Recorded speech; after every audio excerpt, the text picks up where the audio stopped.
It's Michael Popok with the Legal AF Hot Take. New York and criminal practice can be a confusing place, even for Donald Trump. And now we're watching a series of losses by Donald Trump as he tries to throw every monkey wrench he has in his bag at the April 15th Stormy Daniels hush money cover-up trial. These are not hot takes on the same thing. You may think, oh, we got another hot take about Donald Trump losing. These are separate losses all in the same day or 24-hour period. The latest one was Donald Trump trying to stop the trial at the appellate level because he's got a motion pending to change the venue, move the case out of Manhattan because he claims he can't get a fair trial in New York. I thought New York was the place that Donald Trump said he could get away with anything, even murder on Fifth Avenue by shooting a man. Apparently, he doesn't think anymore he can get a fair trial because of all the publicity around Donald Trump, basically caused by Donald Trump. Donald Trump creating his own social media frenzy because he can't stop and won't stop talking or exercise any self-restraint, and then points to the noise around his trial as grounds to try to take it out of Manhattan. Well, first stop on the train under the consolidated laws of New York and criminal procedure law, what we call the CPL or the CPLR, first stop is you got to file a change of venue motion. And you do that with the court, then the appellate court. And that would be the appellate court first department sitting in Manhattan over Judge Merchan's courtroom. You do that under a rule called the 230.20. 230.20 if you're playing CPLR bingo at home. And that is the change of venue. And you have to argue you can't get a fair trial. I can't get a fair shake in this town.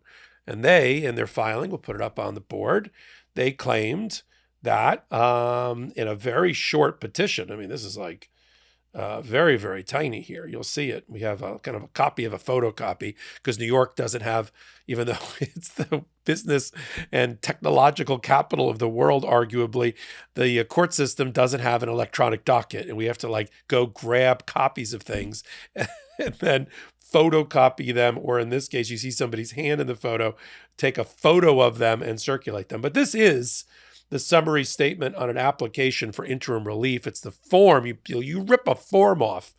That's what Donald Trump is down to. Form justice, like he's at a deli counter. He rips the form down at the First Department Appellate Division and you fill it out. We used to call them a Bloomberg form. Now I'm really showing my age here in New York. And you pull that form out and it says, okay, you fill out the boxes. It's really one page. And when they get to the part is, they're seeking a stay of the proceedings under CPL 230.30, which is the stay provision, which you bring a stay at the same time you bring a 230.20 motion to change venue, because you argue that everything should stop in your trial while the motion to change venue is being decided by the appellate court. I mean, it could be decided by the trial judge, but they knew that the trial judge, Judge Merchan, was not going to grant it. So they skipped a step, went right to the appellate division. And then at the same time, if you're a good lawyer, you say, and while we're at it, can you give me a stay? Can a brother spare a dime? Can you spare a stay? 230.30 stay.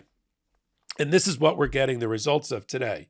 And the grounds for the stay is literally about 12 words long.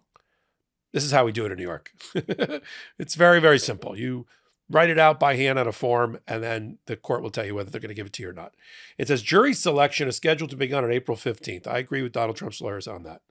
But polling and quantitative analysis of media coverage, this is allegedly their own polling and quote unquote quantitative analysis of media coverage, meaning very unscientific. They probably just Google searched Donald Trump's name along with this trial and pulled up all the hits, which is not sufficient, by the way. But they say that polling and quantitative analysis, which is not provided to the court, shows that a fair and impartial jury cannot be selected right now, maybe in the future. We'll get back to you. Based on prejudicial pretrial publicity, for which they don't cite what that is, nor provide paperwork related to it. Well, the law that they're citing to under removal of an action says that, and this is back to 23-20 of the CPL in New York, any time within the period provided, the appellate division, which is the first department here, may, upon motion of either defendant, may, for good cause shown, you have to have good cause, order that the indictment and action be removed from the county court to the Supreme Court at a term held or in a different or same county, if they can show the defendant can demonstrating reasonable cause to believe that a fair and impartial trial cannot be had in such county. All right. So let's just go through this for a minute. We're in New York. It's not like people don't know who Donald Trump is.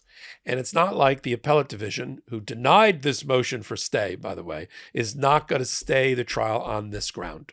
At least not on an emergency application to one judge of the appellate division first department that got assigned this and signed it today. Let me just double check to see who signed this. Signed by Judge Lizbeth Gonzalez.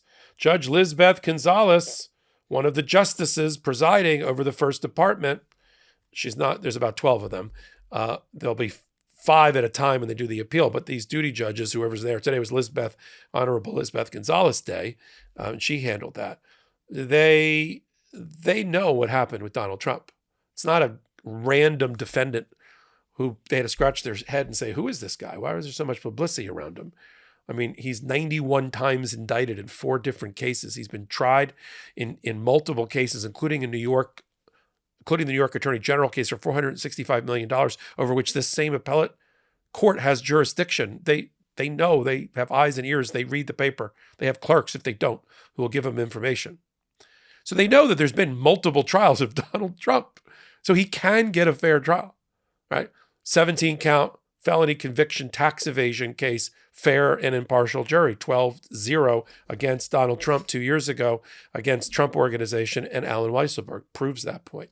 If you don't like that point, I'll continue with civil cases, federal case, jury trial, 9-0 against Donald Trump in a jury picked in the same county, but in federal court in the E. Jean Carroll case. Second E. Jean Carroll case, also a loss for Donald Trump, 9-0, a fair and impartial jury ruled against Donald Trump. So right now we're up to 30-0 jurors against Donald Trump. Doesn't mean that they're not fair and impartial. It just means that Donald Trump has a lousy defense and lousy cases, and he's a lousy witness for himself. That's the other problem. The jury's not the problem with Donald Trump's trials. It's the facts, the law, and Donald Trump testifying and or doing extrajudicial statements, bashing judges, jurors, prosecutors, plaintiffs, all at the same time, in real time, while the case is going on, and before, during, and after the case. That's the problem. And the justices, all of them, of the Appellate Division First Department, which I am a member and I practice, know this.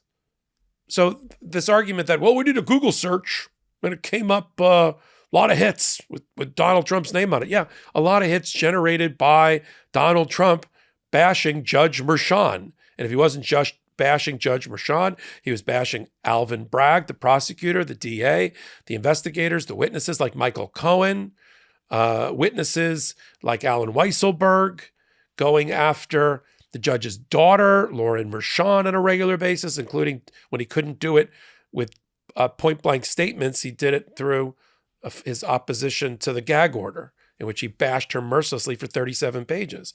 So who is generating all of this bad publicity? Donald Trump. And he won't stop, right? It's all gas, no brake for Donald Trump. All gas, no brake. And then he comes to the appellate court with unclean hands, unclean little hands, which is wrong, because in order to get equity and get appeals and get stays, you have to have clean hands. You can't have created the problem that you just are complaining about. And he says, please, right? Somebody that looks exactly like me and has all of my social media accounts and my lawyers keeps ginning up the publicity and cranking up the publicity machine, and I can't get a fair trial. Forget it. It can't be self-imposed. You can't benefit from your own wrongful conduct in jury selection. And so the Appellate Division, First Department, and Justice Gonzalez saw right through this, as she will, and we can take that off the board. So and let me just give you the scorecard here, because there's many, many ways that Donald Trump is trying to stop the trial. In fact, let me count the ways that Donald Trump is trying to stop this trial from happening on April 15th. He filed this motion to stay as a companion with his motion to change venue to get the case out of Manhattan, and that has now been denied, the motion to stay part. He can continue to litigate over the change venue, but they're not staying the case, which usually indicates that nobody thinks on the appellate court this case is coming out of Manhattan to who knows where. A more red, and there are a couple counties like Orange County, no pun intended. Orange County is more red in New York and places like that. And Putnam County and some other places near Staten Island and all that. Okay, so you got that going on. That's first on the scorecard. Then you've got, he filed today, which will be quickly denied, an Article 78 proceeding under the same consolidated laws of New York that seeks to have, it's basically a lawsuit against the judge to have him removed, right? And to have a stay granted while the court decides whether the judge has screwed up any of the most fundamental issues lately in his motion practice, in Trump's motion practice, like refusing, the judge denying his attempt, Trump's attempt to take him off the bench or take him off the case in a motion to recuse or disqualify, or his decision on you're too late on immunity, erasing immunity 2 weeks before trial. And you're not going to win that anyway because you have no presidential immunity from before you were president. So he's got that. And the gag order, doesn't like the gag order. So he'll couple all this together and he's trying to argue to the appellate court, I get to sue the judge under Article 78, which is sort of a weirdo way to do it. He did this once against Judge Angoran. I did a hot take on it and he lost. He's going to lose again. But it's another, I need a monkey wrench. I need sand, throw it in the gears, boom. So he's trying that. And then, he may just separate some of these issues. He might do an Article 78 on this, an appeal, an emergency application, an appeal on the immunity, something on the gag, like 3 or 4 at the time, full court press against the Manhattan DA's office and Judge Merchan. They will all fail. Question is, how quickly can justice in New York respond? And they are pretty quick. It's a city that never sleeps. Justice Department doesn't sleep either. That's why there was a show called Night Court in New York that's still going on. There is a night court. And so on April 8th, we got, T-minus 7 days till we pick a jury. In the meantime, Judge Merchan is just going about his day. He's like, let's do jury selection. Let's do the jury questionnaire. Let's talk about the different juries and the different panels that could come up here. He is just blinders on, like the Kentucky Derby coming on, like with the blinders on, doing my thing, getting this case ready for trial. That's Judge Merchan, chopping wood and stacking it up every day in this case until he's told otherwise. He won't be told otherwise, but we'll have to continue to report. We will on these multi-pronged, multi-headed approach by Donald Trump to stop his trial. I think at bottom, they will all fail. And we'll report on them right here on Legal AF, on the MeidasTouch Network, on a show we do. Join us on our podcast Wednesdays and Saturdays at 8 p.m. Eastern Time. Find out why we call it Legal AF. Wednesdays, I do it with Karen Friedman, Nick Nifolo. Saturdays with Ben Meiselas. And then on Hot Takes, just like this one, at the intersection of law and politics. Like what I'm doing? Give me a thumbs up. Leave a comment. If you interact with the content, it keeps the content coming. It keeps the lights on. That's how you signal to the algorithmic gods you like this stuff. So until my next hot take, until my next Legal AF, this is Michael Popok reporting. Heary, heary, Legal AF Law Breakdown is now in session. Go beyond the headlines and get a deep dive into the important legal concepts you need to know and we discuss every day on Legal AF. Exclusive content you won't find anywhere else, all for the price of a couple of cups of coffee.